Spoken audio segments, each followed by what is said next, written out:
Une famille unie pour célébrer la victoire de l'équipe de France en Coupe du Monde. L'affaire Pogba dont vous avez entendu parler. Mathias Pogba. C'est vrai que c'est une affaire mondiale. L'affaire Pogba continue de susciter des remous. Une autre affaire, l'affaire Pogba. Du rififi chez les Pogba. Pogba. Au cœur d'une affaire judiciaire pour tentative d'extorsion. Son frère Mathias, lui aussi footballeur professionnel. Le choix du sang, il gagne toujours. C'est dur, c'est très dur à avaler. C'est très très dur à avaler. Mathias, assieds-toi. Qu'est-ce que tu fais ici? J'avais rien à faire là-bas en fait. Rien à faire là-bas, ça veut tout dire. Si on écoute les gens, je vais séquestrer mon frère. À la base, il devait même pas être là dans ma tête. Et c'est une date que j'oublierai pas. Mais bon, il y en a qui veulent l'entendre, il y en a qui veulent pas l'entendre. Bonjour à tous et bienvenue chez Sale Culture. Aujourd'hui, on a l'honneur de recevoir Mathias pour notre première vidéo. Pour vous contextualiser un petit peu rapidement, on est donc un média fait par le peuple, pour le peuple, sans censure. On aura un enchaînement de contenu avec des rencontres, des vidéos podcasts comme celle-ci et des vidéos divertissantes. En tout cas, pour cette première édition, on est très content de recevoir Mathias. Salut Mathias. Salut. Mathias nous a permis du coup de lancer ce concept. C'est la première personnalité qui nous a fait confiance. J'espère qu'en tout cas ce programme va vous plaire. Franchement, Daris, merci de m'avoir accueilli dans ta salle aujourd'hui. En plus, un détail que peut-être que t'as pas fait exprès, mais le numéro 9 brésilien, très important pour nous. On va en parler quand même. On va en parler, ça, obligé. C'est important. Obligé. Regarde mes cheveux, ma paillasse là, ça c'est honteux. Bouge pas, je vais appeler quelqu'un. Allô. Ouais, salut Annie, ça va? Ouais, ça va et toi frérot? Dis-moi, je suis avec Mathias, on a une petite urgence, tu peux venir couper rapidement? Bien sûr, j'arrive. À de suite. Ah ouais, donc t'as une équipe comme ça. Laisse-moi 2 minutes. Salut Annie, Ah ça ouais. va? Comment il va? Ça va bien? Dis-moi, ça va? Ça va ou quoi? Ça va? Ah ouais. Non. Ah ouais, Mais plus. du coup, ce qu'on va faire pour pas perdre de temps, Ouais, il va te couper et en même temps, nous, on va pouvoir enchaîner sur les échanges qu'on doit avoir. ça me va très très bien même. Tu m'as refait là. Pour commencer, je vais te poser des questions un peu bateau, des trucs Vas-y. qui vont permettre aux gens qui te connaissent pas de te connaître. Vas-y. Première question, c'est si tu devais complètement oublier ton nom, ton métier, ton club, ton nom de famille, tout ça, et tu devais vraiment te présenter sur qui est Mathias. Ok. Qui est Mathias? Mathias c'est un joyeux. Joie de vivre, plus. C'est un vaillant. Il aime la vie. Il aime profiter de ses proches, voyager. Il aime faire du bien aux gens. Il aime aider. Il aime danser. Il est passionné. Il partage. Il est dans le partage. En fait, j'ai grandi dans ça. On a grandi, on était 5, tu vois. Ouais. 2 grandes sœurs et mes 2 frères. Qu'est-ce qui t'énerve le plus dans la façon dont les gens te perçoivent? Là, on rentre direct dans le vif du sujet. Ouais, j'aime beaucoup cette phrase. On a tendance à me juger et à me mettre une étiquette qui est ou totalement l'opposé de ce que je suis, ou bien pour un fait ou pour une action, tu vois, franchement, c'est le truc qui m'énerve le plus, c'est parce que, et depuis tout jeune, hein, ah, Mathias, t'as l'air toujours énervé, t'as le visage serré, et quand tu me connais, tu dis, mais oh, toute ma vie, c'est ça. Toute ma vie. Nabil ne fait pas le moine du tout. Nabil ne fait pas le moine. Et ça, moi, je suis un exemple parfait. Dans tes relations avec les médias, t'as une relation plutôt positive, plutôt négative? Est-ce que t'as l'impression que le message, à chaque fois que tu rencontres des médias, il est correctement transmis? Franchement, il y a un peu des deux. Il y a des médias que quand c'est A, c'est A. Et il y a des médias, quand tu dis A, t'apprend Z. Donc c'est 50-50. Ouais, Mon expérience personnelle, j'ai eu du 50-50. Tu serais face à la version de toi de 15 ans. Qu'est-ce que cet adolescent de 15 ans penserait de l'homme que t'es aujourd'hui? Franchement, il serait fier. Il serait très fier. Je t'explique pourquoi. Parce qu'à 15 ans, j'avais le rêve de devenir footballeur professionnel. Mais aujourd'hui, avec le chemin parcouru, je peux être que fier. Parce que j'ai commencé du plus bas niveau, moi. J'ai gravi les échelons étape par étape, vraiment étape par étape, année par année. Dans quel contexte t'as commencé? Toi, t'habitais où déjà? J'étais dans le 7-7, dans une petite ville appelée Roissy-en-Brie. J'ai commencé le foot après la Coupe du Monde, la victoire de la France en 1998. 98. Ouais, mais c'est pas la victoire de la France qui m'a fait commencer le foot, c'est le joueur phénoménal.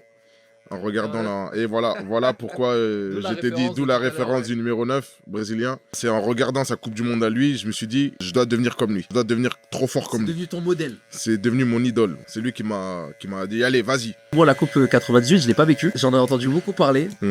Toi, tu l'as ressenti comment, cette Coupe du Monde? C'est la première Coupe du Monde de la France, déjà. C'est là où j'ai vu que, ah ouais, en fait, le football, c'est quelque chose. Les émotions que ça procure, c'est incroyable.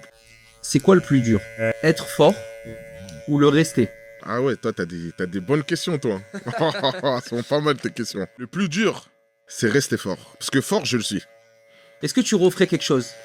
Est-ce qu'il y a quelque chose que tu changerais? Je changerais rien du tout. Je remercie mon parcours parce que grâce à ça, je suis devenu Mathias d'aujourd'hui. À chaque fois que je me lève, je dis Dieu merci et je me remets en question. À partir du moment où je me suis levé, je me remets en question. Qu'est-ce que j'aurais pu faire de mieux hier? Qu'est-ce que je peux faire aujourd'hui de mieux? Quels sont tes objectifs aujourd'hui? Aujourd'hui, mes objectifs, c'est déjà d'ouvrir mon académie partout dans le monde, pas qu'en France. Tu as déjà ton académie en France? Oui. Comment s'appelle cette académie? Pogba Academy. Visibilité et du temps de jeu aux joueurs qui sont libres, sans club. À la base des bases. Pro ou pas pro. Pro, amateur. Jeune, vieux. Enfin vieux, on s'est compris. Ça, c'était dans un premier temps, j'ai ouvert l'académie pour ça. Dans un deuxième temps, j'ai été invité dans un tournoi international appelé le Mondial des clubs en Espagne. Ok. Quelques temps après, même pas un mois après. Donc j'ai eu cette chance-là, tu vois. Et c'est là-bas où mon académie a été vue, on va dire, aux yeux du monde, parce qu'il y a eu des clubs comme le Real Madrid, le FC Barcelone, River Plate, FC Séville. Ça a été un boost. C'était un boost, parce que la plupart des joueurs amateurs, ils ont pas cette chance de vivre comme un professionnel. Et en venant dans la Pogba Academy, bah, tu vas le vivre. Je vais leur donner l'opportunité de jouer contre des clubs pro.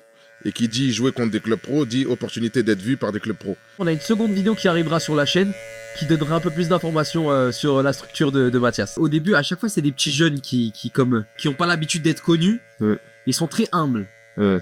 Mais arrivé à un certain stade de notoriété, je pense, de finance, Ouais. de pouvoir, en fait, j'ai l'impression qu'il y en a 80% qui prennent la grosse tête. 90. Du coup, j'ai une question pour toi. Est-ce que ton ego, en tant que footballeur, c'est plutôt quelque chose qui pourrait te sauver dans tes situations, ou c'est plutôt un piège?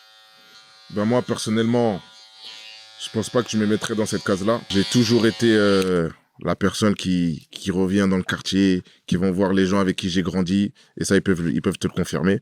C'est pas du blabla. J'ai jamais aimé ça déjà, parce que t'es à ce niveau-là, tu veux prendre les gens de haut et tout. J'ai jamais aimé ça. Je déteste ça. C'est un truc que je déteste. Donc, je serai humble toute ma vie. Tu vois, je suis personne. Et il y a des gens, tu vois, quand je rencontre des gens, ils me disent, mais t'es quand même Mathias Pogba et tout. J'ai dit, mais je suis un humain comme toi, frère. Je pense qu'il y a l'argent rentre en jeu. Toi, comment t'as réagi face à ta première rentrée d'argent? C'était pas 20 000 euros, hein, donc. Ouais. C'était en Angleterre. J'ai gagné 1000 pounds par semaine. C'est-à-dire 4000 par mois. Ouais. Qu'est-ce qui t'a marqué en tant que compétiteur? C'était où? Et si c'est le cas, contre qui? Mes premiers essais en centre de formation, c'était en 2002 ou 2003. Mon premier test dans un club pro. Donc je suppose que t'as stressé. J'étais pas bien. C'est pas au premier test que ça fonctionne? Non, très rarement. Très rarement? Très rarement. Bah, le dernier test dans ma jeunesse, c'est au Celta Vigo, là où j'ai signé après. J'étais venu pour une semaine et au bout du 3e jour, on m'a signé. Là, j'étais confiant. Je veux pas dire expérimenté, mais j'avais l'expérience des tests. Ouais. Je suis parti pour une semaine. Ils nous ont mis dans une auberge là auberge de jeunesse là où on peut dormir là. Et une sorte d'internat. Ouais, voilà, une sorte d'internat. J'ai fait une semaine, j'ai fait 2 entraînements. Et après, on a fait un match amical et j'ai marqué. Tu vois. Là, c'est là où j'ai dit bon. Là, c'est bon. Là, je suis venu pour éteindre. Un détail très important. Ça, faut que les gens ils le sachent. Et je pense pas que la jeunesse d'aujourd'hui peut faire ça. On a fait 24 heures de bus avec mon frère, Florentin, pour aller en essai là-bas, en Espagne. 24 heures? Ouais, on a pris 3 bus différents. Je t'explique le trajet. Tu t'as marqué, tu l'as encore le trajet. Mais je l'aurai toute ma vie, frère. À 16 ans, tu prends le train de Roissy-en-Brie, RER. Hein, tu t'arrêtes à Val-de-Fontenay, RER A. Tu prends un autre RER pour aller à Gallieni. Je crois qu'on a attendu au moins 1 heure, le bus. Le bus, c'est un bus de nuit. On fait 8 heures, je crois, parce qu'il y a un certain nombre d'heures que tu peux pas dépasser en bus. Ouais. Et on a pris 3 bus différents comme ça. Mais du coup, vous avez dormi dans le bus? Bah, j'espère que tu t'es reposé au moment d'arriver avant ton test. Eh bien sûr, on est arrivé, on a dormi, on a commencé le lendemain. Mais du coup, vous avez fait le test les deux? Ouais. Les deux, vous avez été pris? Ouais. Incroyable. Incroyable. Comme quoi, jumeaux jusqu'au bout. Hein. Bon, Annie, t'en es où de la coupe? Ah, ça y est, hein. Franchement bien, hein. Au détail et c'est bon. Ah non, merci mon gars. T'as d'être ça. Cool, hein. Prends soin de toi. Merci. À très vite, hein. Allez, à nous deux. Quand t'étais jeune, t'étais plutôt discret, leader ou les deux? Ouais, je suis les deux. Hein. Ouais, je peux dire les deux parce que moi, j'aime pas trop parler. Je suis un mec qui est à l'écoute. Je suis beaucoup à l'écoute. Mais quand il faut dire les choses, je l'ai dit. Voilà. Et je l'ai dit d'une certaine manière que tu vas pas les oublier. Je parle quand j'ai besoin de parler. Quel endroit t'as le plus formé? La maison, l'école, le quartier, les vestiaires. Je pense qu'un peu de tout. Hein. Tu prends le bon de chaque partie et ça, c'est bon. ouais. Voilà. Mais du coup, comment t'as formé le quartier, par exemple? Bah, le quartier m'a formé déjà dans la technique du football. Bah ouais. Dans la Ah technique oui, du déjà football. dans le foot, ok. Dans les dribbles, dans les skills. Le quartier avec tes potes et tout, la solidarité. Solidarité. La solidarité. Donc je savais vivre en communauté, on va dire. Et surtout le dur. Quand tu es dans le dur, au quartier, on a toujours un qui va te dire hey, vas-y, aujourd'hui c'est dur, mais tu vois. T'as un message à faire passer à ton quartier? Bah ouais, l'Arnardière, RLS Zoo. J'espère que la jeunesse, vous avez pris exemple sur nos parcours, chacun de nos parcours, de tous les joueurs professionnels qui sont sortis de là-bas. Prenez le bon de chacun et surtout ne lâchez pas. Si vous avez un rêve, allez-y à fond les gars. Il y a de la place pour tout le monde. Est-ce que t'as un professeur ou un éducateur qui t'a marqué? Un coach, tu veux dire? Ou un qui m'a coach par coaché, exemple, ouais. J'en ai deux. J'en ai deux qui m'ont vraiment marqué. Le premier, c'est Belel Diallo, coach quand j'étais en moins de 13. Ok. Ouais, il a toujours eu confiance en moi, il me l'a montré sur le terrain, même en dehors. Il a eu une intuition vis-à-vis de toi. Ouais, il m'a toujours bien, tu vois. Le deuxième, c'est mon premier coach quand je suis arrivé au Celta Vigo. Ok. Ouais, Mais du coup, il parlait quelle langue là-bas? Espagnol. Du coup, t'as appris l'espagnol? J'ai appris l'espagnol sur le tas. Incroyable. Du coup, tu parles espagnol? Hablo espagnol muy bien. Trop bien. Oui. Moi, je peux pas te répondre, je parle pas espagnol. Ouais, j'en ai deux. À la maison, c'était plutôt calme ou c'était la guerre? La guerre dans le sens hyper actif, j'ai envie de dire. Ouais. Est-ce que c'était plutôt une ambiance calme ou c'était très ambiancé?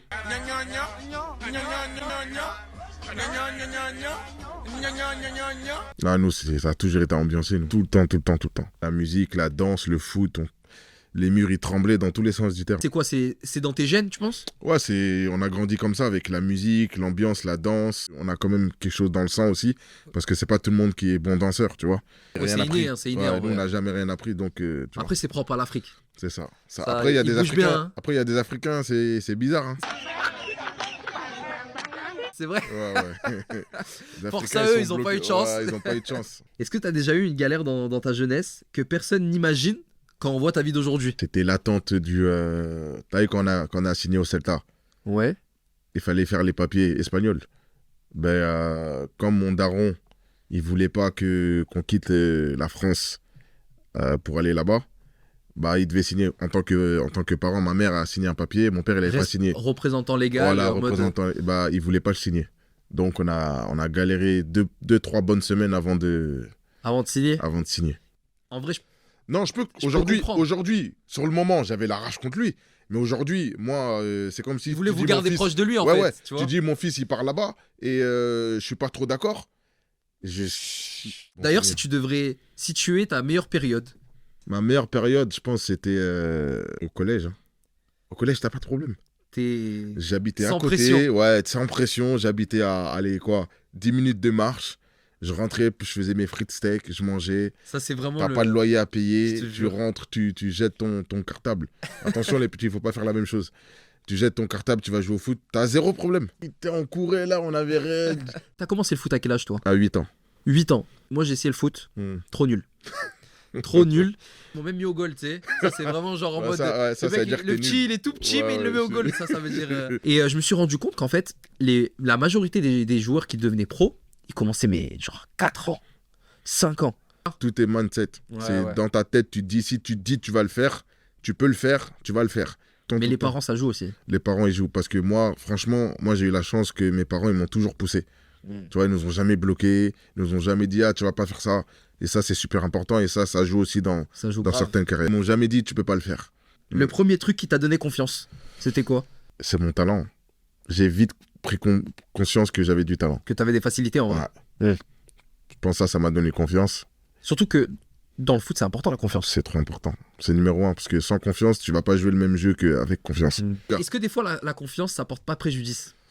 Je pense pas. Ouais, tu penses que c'est dans tous les cas, c'est positif? Non, pour moi, c'est positif. Pour moi, être confiant, c'est positif. Je peux pas le mettre dans la case négative, être confiant. Quand il y a quelqu'un qui est hyper confiant, on va dire il est arrogant. Voilà, c'est le mot que je cherchais. Et c'est positif. C'est les Ultra gens positif. qui vont te faire croire que c'est négatif. Mais toi, tout de suite, là, t'écoutes pas les gens. Quand t'es confiant, tu peux pas te dire c'est négatif. Footballistiquement parlant, c'est ton talent qui t'a donné confiance. Et Ouais. dans ta vie? Dans ma vie, c'est mon mental. Le fait qu'à chaque fois qu'il m'arrivait un truc, je rebondissais, mais du tac au tac. Boum, c'est ça qui donne confiance. Qu'est-ce qui a pu briser ton élan? Que c'est mon deuxième coach au Celta Vigo. La première année, j'étais surclassé avec les 89 Ok. et j'ai joué titulaire tout le temps. Et la deuxième année, je suis deuxième année moi, donc c'est les 91, c'est les plus jeunes qui viennent avec nous. Et là, le coach, il me fait pas jouer. Donc j'étais titulaire avec les plus âgés et tu me mets pas titulaire avec les plus jeunes. Et c'est là que je me suis dit, oh. Et là, tu commences à douter. Ouh, tiens, remets-toi en question là, qu'est-ce qui se passe? Est-ce que tu as déjà eu un rêve secret que t'as dit à personne? Ouais, c'est dans le foot. C'est dans le foot? Toujours dans le foot. Toujours dans le foot. Donc il est toujours d'actualité ce rêve? Toujours. Ben, on se reverra dans quelques années quand tu l'auras réalisé, tu pourras nous en parler. Exactement, parfait. Est-ce que le regard des autres, tu l'as subi tôt? Oui, je l'ai subi à partir du moment où tu quittes le quartier. Déjà, t'es regardé. Et c'est péjoratif? Non, c'est bien. Ouais, C'est bien parce que soit c'est une source d'inspiration pour ceux qui sont encore au quartier, ou soit c'est une source de jalousie parce que t'es parti. Dans les deux cas, tous les t'es cas, ça regardé. te pousse en fait. Dans tous les cas, t'es regardé. Ton rapport au travail, tu le fais par passion ou par peur de retomber? Bah, je pense que c'est l'option numéro 1. C'est par passion parce que le football, ça a toujours été... C'est la passion qui domine dans le football. Après, j'entends pour retomber, peut-être que c'est une source de revanche pour moi, pour remontrer. Mais non, en fait, parce que avant qu'il m'arrive ce qui m'est arrivé, le projet, il était déjà écrit. Ton plus grand sacrifice pour le sport, c'est quoi? Les blessures. Ah, pour les blessures. J'ai joué blessé des fois par passion, tu vois. Des fois, et j'ai des exemples, hein, et j'ai des témoins. Je jouais avec un trou dans la cuisse. Même mon préparateur, quand il a vu ça, il a dit une petite dédicace à lui parce que depuis 2011, on travaille ensemble et jusqu'à aujourd'hui, on est ensemble. Lui, il peut te témoigner ça. J'avais un trou dans la cuisse. Ça, c'est typique du sportif, ça. Ouais, j'avais un trou dans la cuisse et je lâche pas, je joue. Ouais, je jouais sur une jambe, mais j'ai joué. Donc, la douleur physique, tu viens d'y répondre, comment tu la gères. Mais par contre, la douleur mentale, elle se voit moins. Ouais. C'est plus subtil. Tu y es passé. Ouais, fort. Et comment tu as réagi face à ça? Bah franchement, c'était dur. Moi qui suis fort, très fort mentalement. Là, c'était pas du tout facile à gérer. Parce que là, c'était le monde entier. Et ouais. C'est pas juste une partie de la France ou bien c'était le monde entier qui est contre toi, qui porte un jugement. Qui porte un jugement qui est totalement faux. Mais bon, c'est un film. Le vestiaire, c'est une famille ou c'est la jungle? C'est la jungle. Ah ouais? C'est la jungle. Mais dans la jungle, j'entends jalousie, convoitise. Ego. Le vestiaire, en fait, si t'es pas fort mentalement, il y a des vestiaires, tu pourras pas y tenir 2 semaines. C'est la vérité. Donc il y a différents types de vestiaires en vrai. Ouais. Okay. Moi, je te parle à partir du moment où tu es dans le monde pro. Une fois que tu rentres dans le milieu professionnel, c'est chacun pour sa gueule. C'est la vérité. C'est chacun pour sa gueule. On joue ensemble le samedi ou le dimanche. Mais c'est individualisé. Mais c'est individuel. C'est le sport collectif le plus individuel qui existe. Ça, c'est une vérité. Et ça, faut que la jeunesse prenne conscience de ça. Donc ça veut dire que même ils jouent tous en équipe, ils vont faire en sorte, bien évidemment, de gagner en équipe. Ouais. Mais dans leur tête, c'est eux. Dans leur tête, c'est toi, toi, toi et toi. C'est tout. Ton plus beau moment dans le sport, pas forcément le plus connu, ton plus beau moment pour toi? La Guinée. C'est le choix du sang. Ouais. Le choix du sang, il gagne toujours. C'est ton ADN. C'est mon ADN. Et même avant d'être sélectionné, je le disais toujours, je jouerai pour la Guinée. C'est un choix, c'était ancré en toi. Ouais, c'est ma culture, c'est mon pays d'origine, c'est le pays de mes parents, de mes 2 parents en plus. Parce que toi, du coup, tu as fait ce choix, tu as choisi ta culture, tes origines, ton ADN. Bah, tes frères, ou ton frère, Paul, mais pas Florentin, je pense pas qu'il était... Non, il était avec la Guinée avec moi. Frère jumeau jusqu'au bout. Jusqu'au bout. Mais du coup, tu comprends aussi le choix de Paul? Ouais, bien sûr, parce que lui, c'est différent, parce qu'il a touché les équipes nationales françaises dès son plus jeune âge. Donc, il a été en fait accompagné, formé. Voilà, c'est la suite logique pour lui. Là, demain, il y a un match Guinée-France. T'es pour qui? Pour la Guinée. T'es pour la Guinée 100%? Direct. Bien sûr. J'ai pas honte à le dire. Bon, ils sont sélectionnés pour la Coupe du Monde ou pas? Non. Peut-être un jour. Hein. Ah ouais. Un jour viendra peut-être. On supportera la France alors. Ouais, bah oui. Dans le milieu du foot, est-ce qu'il y a un autre facteur que celui du niveau? En national, tu dois avoir des mecs, c'est des monstres. Mais ils n'ont pas eu ce facteur chance ou ce facteur rencontre, parce qu'il y a aussi le phénomène des agents. Est-ce que tu penses que ce facteur, il est quand même assez décisif? Je pense qu'il est très, très, très important à le souligner. Il est à souligner parce que moi, je dis toujours, c'est bien que tu parles de ça, je dis toujours, même aux entraînements, tu sais pas il y a qui en dehors du terrain. Tu sais pas. Donc, si tu négliges tel match ou tel entraînement, peut-être que c'est tel match-là, il y avait la bonne personne pour toi. Tu vois? Donc ça va dans les deux sens. En fait, chaque match, c'est une opportunité. Chaque match, chaque entraînement est une opportunité de montrer ce que tu sais faire. Mais il y en a, ils le perçoivent pas comme ça. Mais moi, personnellement, je le percevais comme ça. À chaque entraînement, je donne tout. Parce que tu sais pas.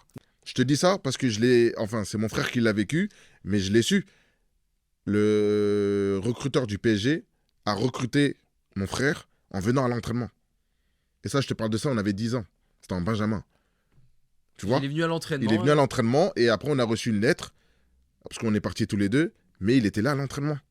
C'est fou, hein? Tu vois? Et depuis là, je me dis, chaque entraînement... C'est Après, il y a des jours... le moins que ça arrive. Voilà. Après, il y a des jours, faut pas se mentir. Hein. T'as pas envie d'aller t'entraîner, comme t'as pas envie d'aller travailler. Bien sûr. Ça arrive à tout le monde, on est humain. Mais, faut que ça soit minime. Dans ce contexte-là, tu es un jeune joueur, tu as du talent et tu commences à exceller. Tu conseilles de t'entourer de quoi? D'avocats? De quel type de personnes, de structure? Ouais, franchement, il faut un avocat. Il faut un avocat, ça c'est sûr et certain. Et si tu peux, de ta famille. Ouais. Après, ça aussi, ça peut être... ça peut ça peut te porter préjudice parce que des fois, il y a des parents, il y a des trucs ils ont pas les mêmes ambitions que toi. Lui, il voit plus l'argent que ton avenir, tu vois. Comment on peut savoir c'est dur de un agent dire que c'est un bon agent? Ouais, mais c'est dur, c'est ça que j'allais dire. C'est dur de savoir si c'est sérieux dur. ou s'il veut te bloquer. C'est très très dur. Donc après, faut être sur le tas. Ouais. Faut faire des choses avec lui pour voir si c'est... Mais toujours rester proche de sa famille. Du coup, là, on va aborder le sujet de la famille. Donc tes parents, la mère, le père, la relation dans ta famille. Quand tu dis famille, tu ressens quoi en premier? Chaleur ou charge mentale? Les deux. les deux, parce que moi, personnellement, j'ai toujours été très famille, je le suis toujours et je le serai toujours. Et charge mentale aussi, parce que quand tu veux calmer tout le monde, tu peux pas calmer tout le monde. Mais quand tu as l'ambition de calmer tout le monde, ça prend beaucoup d'énergie. Ta mère, c'est quoi sa vraie force?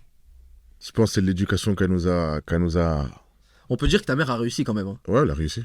Parce que la probabilité de... Elle a réussi, c'est ça. Donner naissance à 3 footballeurs pro. C'est ça. Elle nous a jamais bloqués. Elle nous a toujours aidés dans ce qu'on voulait faire. Elle nous a toujours amenés, si on devait, par exemple, quand on avait besoin d'elle pour une voiture, pour un déplacement, toujours été là. Toujours été présente. Donc, ouais, c'est... Elle vous a vraiment poussé. C'est ça. Quelle relation tu avais avec ton papa? Quelle était sa force? J'avais une relation avec mon père. Comme on habitait chez ma mère, on le voyait de temps en temps. Donc on le voyait moins que ma mère. Mais quand on allait, c'était lui, c'est lui qui nous a vraiment mis dans le bain de la discipline. Travailler plus, être le meilleur sur tout ça. Quand vous faites quelque chose, soyez numéro 1. Basta. Ouais, ok. Il n'y a pas d'autres mentalité de issues. champion, quoi. Voilà. Cette scène de ta mère qui pleure, scène du match entre tes frères Paul et Florentin. Ouais. C'était quoi, Manchester United contre Saint-Etienne. Contre Saint-Etienne. Tu t'en souviens comment t'as vécu le truc? Ouais, ça c'est un des plus beaux jours de ma vie. Je te le cache pas, c'était un des plus beaux jours de ma vie parce que avant les tirages, on se disait ça. On dit il y a moyen que les deux là ils se jouent. Il y avait une petite espérance et c'est arrivé. Toi, en tant qu'aîné, qui voit ses deux frères jouer l'un contre l'autre, comment tu te positionnes? Tu te dis, bon, dans tous les cas, je suis content. Comment tu vois le truc? Pour moi, c'était que le meilleur gagne. Hein. Et j'avais fait un maillot exceptionnel, moitié-moitié. Moitié Saint-Etienne, moitié. Je te jure. T'aurais dû le ramener. Coupé en deux. Ouais, après, il doit être. C'est la mère qui l'a gardé. Hein. Ça, c'est un souvenir. Il est accroché à la maison. Et coupé en deux comme ça? Coupé en deux. Incroyable. Une partie Manchester, une partie Saint-Etienne. Cousu, tout bien pour le match. En vrai de vrai. Hein. Le résultat, il m'importait très peu. Ouais, le fait de voir mes deux frères sur le terrain en 8e de finale d'Europa League, ce qui n'est pas rien, c'était ça. Mon cadeau, il était déjà fait. Celui-là qui gagne après, c'est bien pour l'un et mauvais pour l'autre et vice-versa. C'était une fierté pour toi, en fait. Hein. Fierté plus. Là, tu t'es dit vraiment, on a atteint un step. Ouais, là, c'est le nom Pogba sur le terrain en 8e de finale d'Europa League avec mes deux frères sur le terrain. Non. Voilà, c'était quelque chose. Tu veux quoi de plus? Là, c'est émotion plus. Ouais, hein. Plus. La perte de ton papa, comment ça change un homme? Ouais, ça change parce que tu perds un repère et après tu te dis, t'as vu quand il part, tu te dis, oh, c'est à toi de prendre sa place. Moi, c'est comme ça que je l'ai perçu. Responsabilité, en fait. Tu deviens responsable directement. C'est naturel pour moi. En tout cas, là, je te parle personnellement. Oui, personnellement. J'ai ressenti ça. Tu t'es dit, bon. Ça y est, je dois prendre sa place. Ça y est, c'est le moment, il faut que je fasse le taf. Ouais. Est-ce que t'as pu l'exercer correctement, ce taf? Non, parce qu'à l'époque, j'étais pas aussi mature que je le suis aujourd'hui. Je suis sur le chemin. T'es sûr? Voilà, je suis sur le t'es chemin. en train petit à petit. Je suis sur le chemin. Est-ce que ça t'est déjà arrivé de parler à ton père dans ta tête après son départ? Bah, je vais te dire un truc que là, peu de gens savent.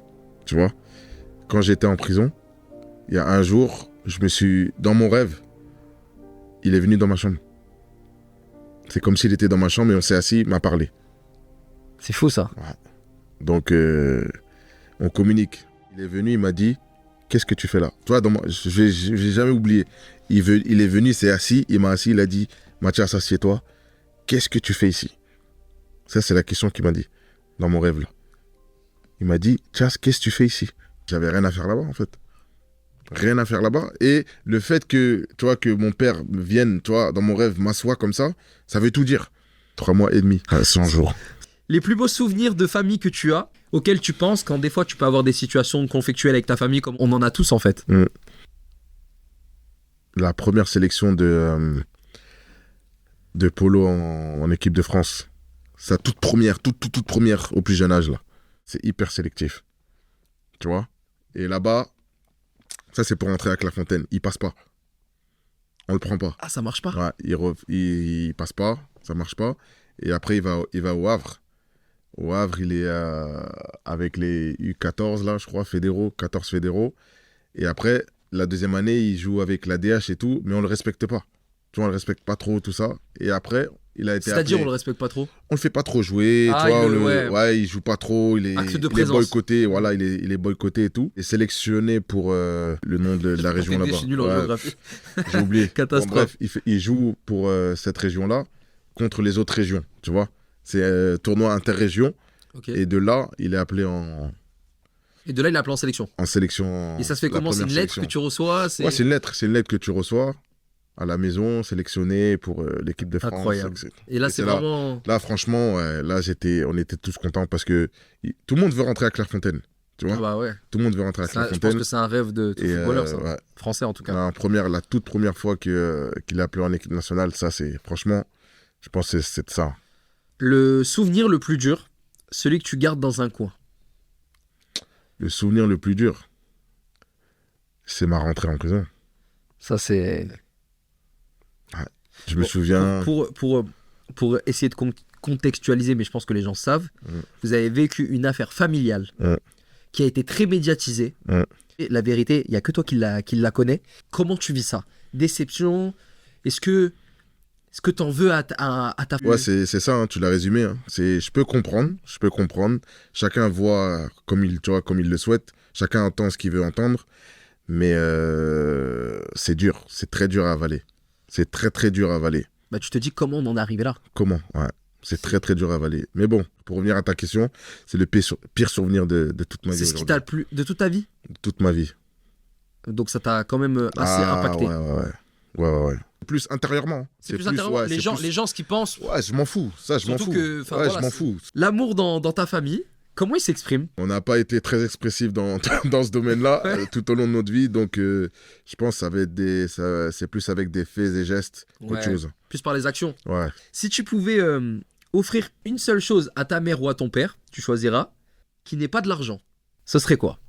La santé. Comme la société nous amène à être matérialiste, on pense directement au matériel, mais il n'y a rien de plus important que la santé. Et moi, c'est mon mot d'ordre. Numéro 1. La santé. Numéro 1. T'as vu quand t'es en prison, tu penses à rien d'autre que la santé. Mais du coup, c'est vrai que là, tu fais prendre une dimension à la prison qui est un peu plus impressionnante qu'on l'entend. Ouais. Mais du coup, on va s'aborder à ce sujet, ça m'intéresse. Comment ça s'est passé ton jour où t'es rentré en prison? T'as vu, moi, j'ai vu les actions qui arrivaient, les trucs. Je me suis commencé à me préparer psychologiquement. Malgré que j'étais choqué d'arriver jusqu'à là-bas. Mais arriver là-bas, c'est toi et toi, en fait. C'est toi et ton cerveau. C'est soit tu restes confiant de ce que t'as fait et ce que t'as pas fait, ou soit tu subis tout ça et après ça rentre dans ton cerveau. De fou. Ça veut dire que déjà c'est dur. Ça rentre dans ton cerveau. Mais alors si t'es pas à ta place, si tu te laisses comment on va dire, déjà abattre, si tu y es pas pour une raison, voilà, t'as tué quelqu'un, voilà, bah en vérité c'est peut-être plus facile. Ouais. dans le sens en fait, d'aller en prison, tu vois. Exactement. Quand par exemple tu fais, et moi je suis un mec, j'assume tout ce que je fais et ça personne peut dire le contraire, Mais quand tu sais que tu n'as pas fait les choses qu'on dit que tu as faites et tu te retrouves quand même là-bas, c'est dur. Bah, après, d'ailleurs, t'es libéré assez rapidement quand même. Ouais, Donc, mais ça veut tout dire. Parce que si vraiment j'avais fait ça, aujourd'hui, t'aurais pas libéré. Merci, on serait pas en train de parler aujourd'hui. Ouais, c'est vrai. C'est aussi simple que ça. Mais bon, il y en a qui veulent l'entendre, il y en a qui veulent pas l'entendre. C'est impossible. C'est juste impossible. Mais ça, de toute Quand tu vois ce qu'on m'accuse et mon temps en prison, ça colle pas. Est-ce qu'on peut, on peut dire ce qu'on t'a accusé ou pas? Bah on peut le dire. Extorsion, je crois, séquestration, ces mots-là. Là. Donc, ça va pas avec 3 mois. Ça va pas ensemble. Quoi que tu dises, quoi que tu fasses, chante, danse, saute, fais ce que tu veux, ça va pas. Ouais. Les deux ne collent pas. Du coup, là, il y a une petite partie relation avec tes frères. Ouais. Moi, j'en tire. Moi, je suis un positif attitude. Ça veut dire, je prendrai toujours le positif dans tout ça. Mais les parties négatives, je les délaisse pas, tu vois. Mais je garderai toujours le positif. On part de très très loin. Il y a une réussite familiale, tu vois. Je garde ça. Et aux yeux de nous, je parle pas des gens, aux yeux de nous, il y a une fierté. C'est tout. T'as déjà eu l'impression d'être le frère d'eux au lieu d'être toi? Elle est pas mal cette question. Moi personnellement, j'ai jamais eu l'impression d'être le frère d'eux. On m'a fait passer pour le frère d'eux. C'est différent. Moi, je suis Mathias. J'ai toujours été Mathias. Mais comme tu as été timide médiatiquement, de l'opinion publique, tu es le frère d'eux. De l'opinion publique, je suis le frère d'eux. C'est chiant en fait. Ouais, super chiant. Toute ta vie, on t'appelle par « Ah, c'est le frère d'eux, ah, c'est le frère d'eux ». Donc, j'ai pas de prénom. Et ça, pendant des années. Hein. C'est pas juste un jour. Ouais, c'est des années. C'est des longues carrières. Donc des années. Les médias, ils ont déjà essayé de vous diviser. Ils font que ça. C'est leur taf. Si vous étiez tous unis, c'est tout lisse, c'est tout beau. Il n'y a pas besoin de clics. Ça vend pas, tu vois. Ouais. Comment tu t'es protégé? Comment je me suis protégé? C'est en restant dans mon coin. Hein. Ne pas trop parler. Tu t'es isolé en fait. Ouais. En restant dans mon coin, ne pas trop parler. Parce que tout ce que tu vas dire, ça peut se retourner contre toi. Et ils les ont divisés, ça c'est un grand oui. Ils ont essayé. Ouais. Ils vont toujours essayer. C'est un grand oui. Ça t'a mis dans une phase compliquée? Ouais, parce que je me dis, c'est pas nous ça. C'est pas nous. Donc, comment on fait pour recoller les morceaux? Comment on fait? C'est tout. Mais ouais. Tout le reste là, ils peuvent raconter ce qu'ils veulent. Ils peuvent jacter comme ils veulent. Si nous, on est en accord avec tout ce qu'on doit monter et tout ce qu'on doit faire, parlez-y, allez-y. Ouais, c'est ça, laissez-les parler. Il n'y a pas de problème. Et aujourd'hui, tu t'entends avec tes frères. Donc, la conclusion, c'est que tu leur en veux pas. Non. C'est malgré tout. Malgré tout. C'est ça. Le plus important, c'est... C'est comme ça. C'est la vie. Et je vais même aller plus loin. Peut-être que c'était le chemin où je devais passer.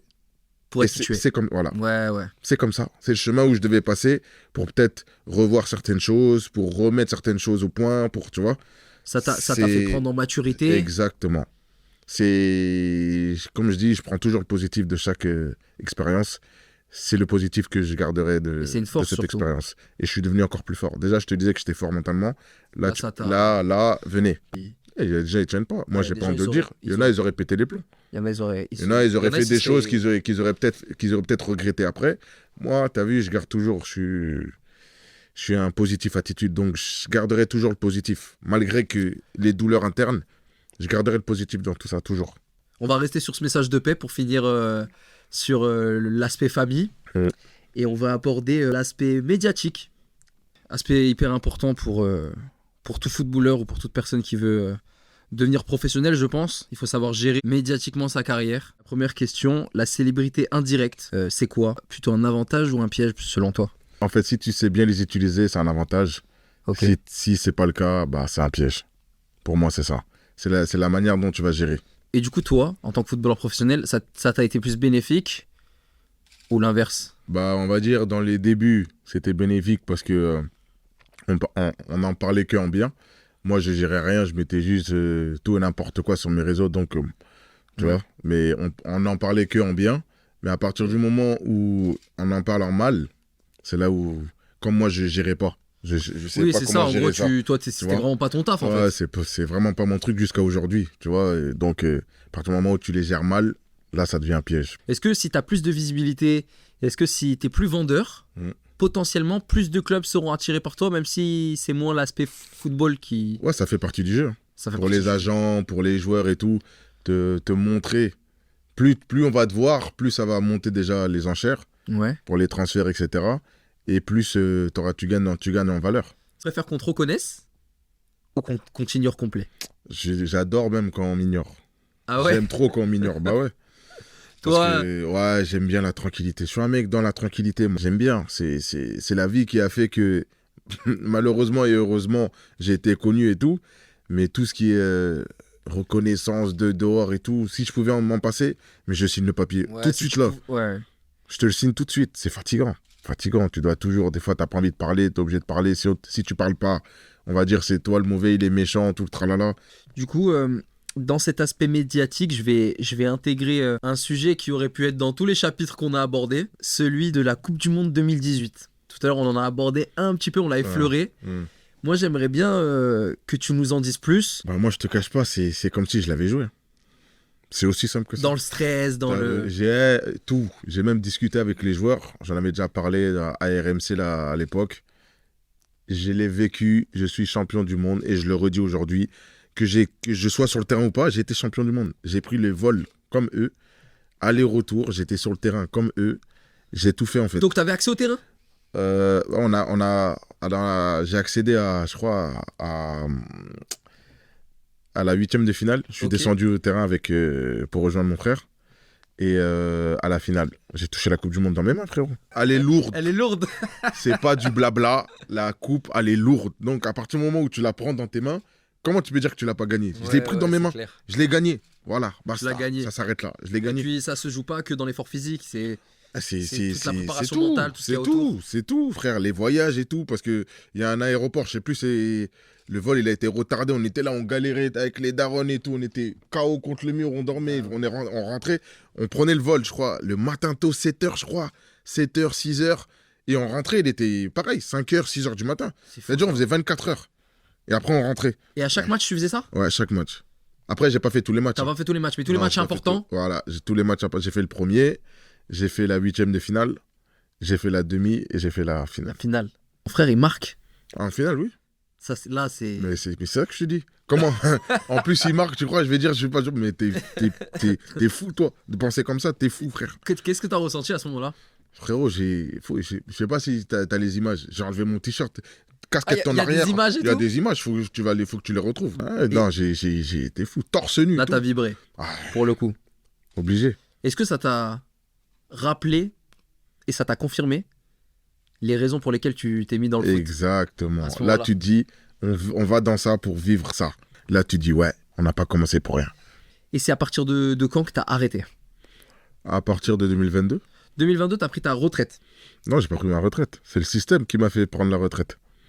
C'est-à-dire, Après mon passage prison, bah, plus aucun club me voulait. ils t'ont boycotté en fait. Boycotté, total. Ah ouais, parce que j'allais dire là, à ton âge, tu peux jouer encore. Bah oui, je pouvais jouer, je voulais jouer. Mais non, Mais du coup, boycott complet. boycott complet. Ah ouais, donc ça va encore plus loin. Bah ouais.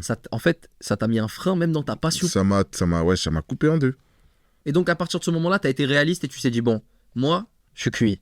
Je vais créer une académie, je vais aider les jeunes qui ne le sont pas. C'est ça, en gros. Non, j'ai commencé avec le coaching spécifique. Ok. Voilà, j'ai commencé avec le coaching spécifique.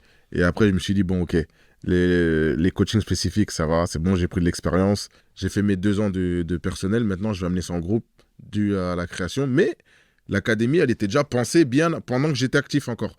Donc, j'avais déjà mis tout sur papier. Et maintenant, sur ma fin, là, je vais commencer. Donc, c'est comme ça que Ouais, j'ai ça s'est continué. fait de manière naturelle. Voilà. Et en juillet 2025, tu ouvres la Pogba Academy. Ouais, Avec le nom de tout ce que ça représente. exactement. C'est une consécration pour toi, finalement. Ouais, en fait, c'est la suite logique. Elle a été faite plus tôt que je l'avais prévu. Est-ce que pour toi, c'est une revanche? Ou, bien au contraire, c'est le destin qui a fait que ça t'était destiné? On va dire un peu des deux. Un peu des deux parce que le destin a fait que ça a écourté le cheminement de l'académie que j'aurais voulu ouvrir bien après. Parce que pour moi, à 35 ans, j'aurais dû être encore sur le terrain. Et c'est une revanche pour moi-même parce que je me dis, ils ont voulu m'éteindre, mais ils vont pas m'éteindre. Ouais, ouais. T'as capté? La revanche, elle est plus pour moi. Et en que plus, la pour, moralité, elle est belle. Imagine, t'as des enfants et ton fils, il demande à quelqu'un dans la rue, c'était qui mon père? Qu'est-ce que t'aimerais que les gens répondent à cette question? Et quelle trace t'aimerais laisser de ton passage sur cette vie? Sur cette terre-là. Sur cette terre, ouais. Bah, j'aimerais qu'ils disent que je suis un homme bien, je suis un homme de valeur, avec des principes, et que pour rien au monde, je changerai. Et un homme respectueux, qui, quand il dit quelque chose, il le fait. La loyauté, ça aussi, il est trop important. Ce mot, il est important. Respect, discipline, loyauté, c'est ma devise. T'as déjà eu envie de tout arrêter, genre? Bah ouais, il y a eu un moment, après ma blessure, parce que je me suis blessé au tendon d'Achille. Ok. En septembre 2017. Et à cette époque-là, j'étais en recherche de club. J'étais en fin de contrat et j'ai pas re-signé au Sparta Rotterdam en Hollande. Et j'étais en attente d'offres. Et je vais faire des essais en Hollande au FC Eindhoven. Et je me fais le tendon d'Achille. Premier jour, j'arrive. Je vais faire 3 jours d'essai. Premier jour, je me fais le tendon d'Achille. Et ça veut dire je suis blessé pendant 1 an, parce que le tendon d'Achille, c'est 1 an. Rupture totale. Y a Opération, rien. du coup? Opération, direct. Ouais. Rupture totale, ça pète, tout pète. Je suis sans club. Et là, je me suis dit, mon gars. Là, c'est chaud. Ouais, là, ça commence à être chaud. Commence à penser à ton après. Dont mon association Golden Score que j'ai créée. Donc, tu as une association? J'ai une association Golden Score pour tout ce qui est reconversion des sportifs, l'après-football. Ça fait combien de temps que tu as cette association? Elle est inaugurée le 20 mars 2022. Et c'est une date que j'oublierai pas. Je t'explique pourquoi. Parce que l'inauguration de mon événement est la même du jour de la fameuse séquestration de mon petit frère. D'accord. Donc en fait, tu as organisé un événement. Et ce jour même... Mon frère se fait séquestrer dans un Airbnb. Au même moment? La veille. La veille, d'accord. Si on écoute les gens, je vais séquestrer mon frère. Et le lendemain, je viens tout joyeux aller faire mon événement. Et un détail qui est super important, je ne savais même pas qu'il était à Paris. Parce que ma mère a créé la surprise. Et il est venu quand même me surprendre durant mon événement. Donc à la base, il ne devait même pas être là dans ma tête. Ah, donc il est venu quand même à l'événement? Il est venu quand même. Il est venu quand même à l'événement. Il m'a surpris, tu vois. C'était une surprise. Ouais, ma mère m'a fait une surprise en le ramenant. Parce qu'il m'a dit que c'était pas sûr qu'il pouvait venir, etc., etc. Et finalement, il est quand même venu. Finalement, il est quand même venu. Il y a des trucs qui... Il y a des trucs et on a raté des épisodes. Il y a des épisodes qui ont été... Mais bon. Le succès, au final, ça vaut quoi si t'as pas la paix?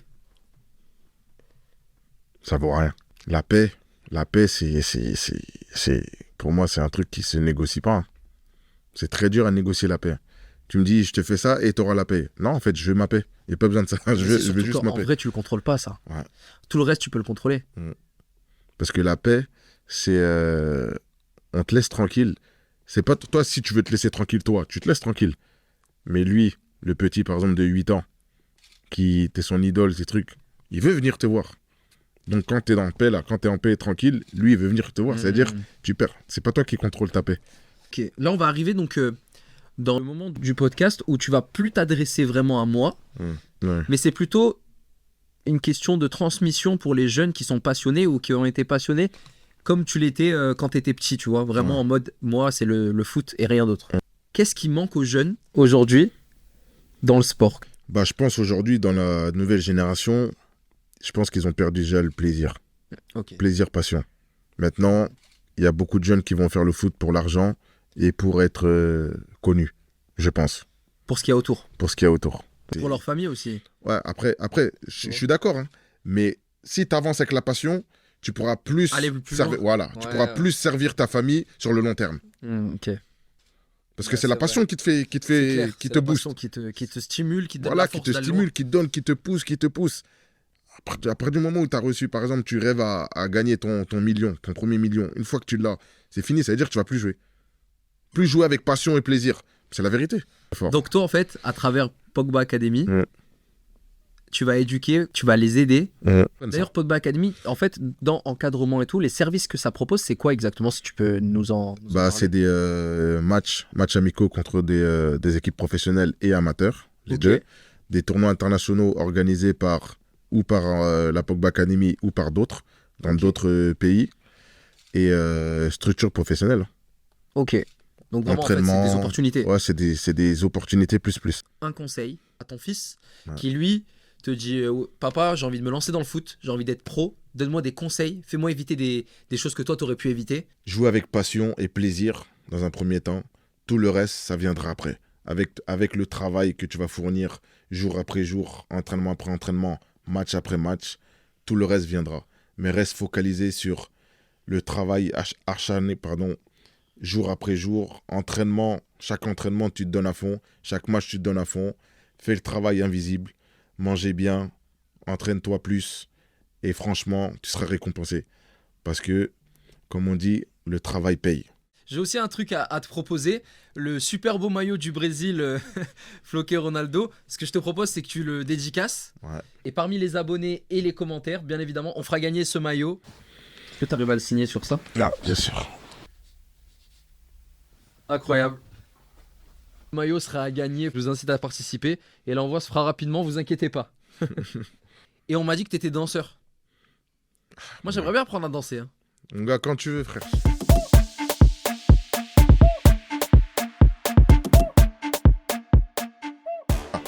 C'est pas tout le monde qui peut porter ce maillot. Ça y est, on s'est ambiancé, je suis parti en mode Copacabana. Les amis, je tenais vraiment à vous remercier. L'équipe de la prod, le photographe, toi Mathias. Merci à tous, c'était Daris de Salle Culture. Merci Mathias. Merci l'équipe. Et surtout, n'hésitez pas à vous abonner pour gagner ce merveilleux maillot et poursuivre l'aventure du média Salle Culture. On compte sur vous. C'était Daris. Ciao, ciao. Ciao l'équipe, à bientôt.